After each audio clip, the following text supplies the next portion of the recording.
The Arabs say, العشق داء قاتل دواءه الاتصال. The ishq is a deadly disease that can only be cured by connection, by being connected to the beloved, by the union, the wusul ila al-habib. And so the love of the Prophet ﷺ can really take hold of the heart. Now, when you love somebody, you remember them. That's one of the attributes of love. You think about them. I mean, that's what happens when you fall in love and you call, I'm just thinking about you. Can't stop thinking. That's real. It's real. I can't stop thinking about you.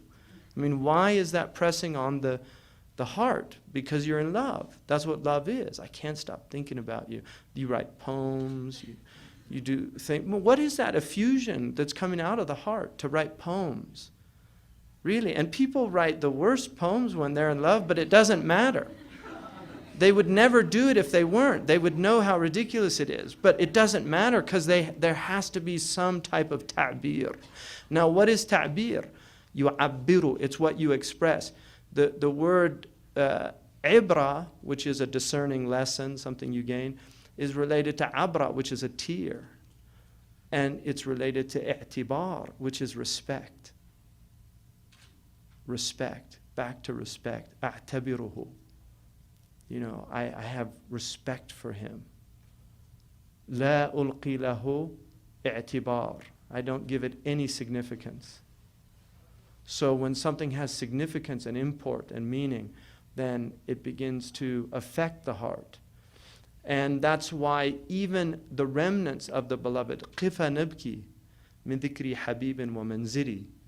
This is the Jahili motif of Nasib in the Jahili poetry, is to, Imr al-Qais begins his mu'allaqa by just saying, stop, my two friends, let's look here at where the beloved used to be. Just to look, nibki, and weep over the traces of the beloved. Just to look. These are Jahili people. These are just people that knew what love was, because Jahili Arabs had a deep and profound knowledge of hub. They really knew what love was, and they were very intense in their love. They had intense love. But that's one of the motifs of just buka al atlal, just weeping over places where the beloved used to be. أمر بالديار ديار ليلى أقبل ذا الجدار وذا الجدار وما حب الجدار شغفنا قلبي ولكن حب من سكن الديار. I pass by the houses of Layla and kiss the walls of the houses.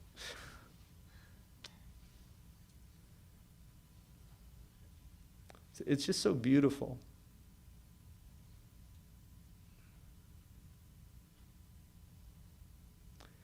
Kiss the walls of the houses. But it's not the walls that have enraptured my heart, but love of the one that lives between those walls.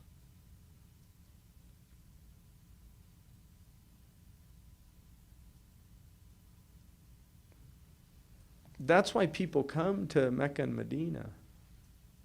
It's not the stones. When you go to the tomb of the Prophet ﷺ, it's not the wajiha. But the wajiha is amazing. You could just stare at it and stare at it and look at it, even though you're not even supposed to, out of adab. But to look at the picture, you can look at a picture of the wajiha for a long time and not grow tired of it. But it's just metal. It's a grate that somebody built. But it's what's beyond that metal. It's what it represents. And that's what all this is in the end of the day. That's all this. These are walls that are hiding the eternal and living God. That's what the world is. That's why when you begin to understand that, that's what you love about the world. Not the dunya, the alam. The alam, Rabb al-Alameen, Lord of all the worlds. The alam is, the Arabs call that ismu ala. It's a noun of instrument. And alam is the instrument of ilm, It's the instrument by which you know something, and what you know from the world is the alim. It's God's vehicle for giving us knowledge. And that's why things are so important. That's why things, ashya, things are important. Possessions are important. That's why property is one of the essential reasons why we were given Sharia, is to protect property, because things are important, because things have meaning. The Prophet named all of his things. He didn't have many things, but the things that he had, he named them. He gave them names because they had meaning. And that's what the world is. It's meaning. It's meaning everywhere. The whole thing is meaning. It's ma'na.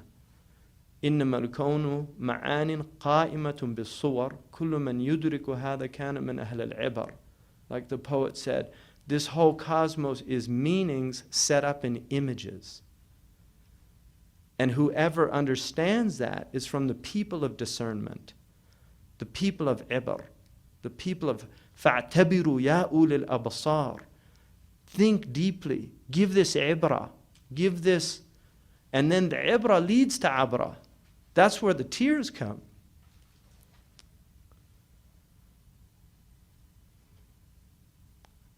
They come from perception of meaning. To really know what something means. It's an amazing thing to know what something means. It's a great gift that God gave to human beings. Allama Adam al-asma. He taught man, he taught Adam the names, the ability to create meaning, to give meaning to things.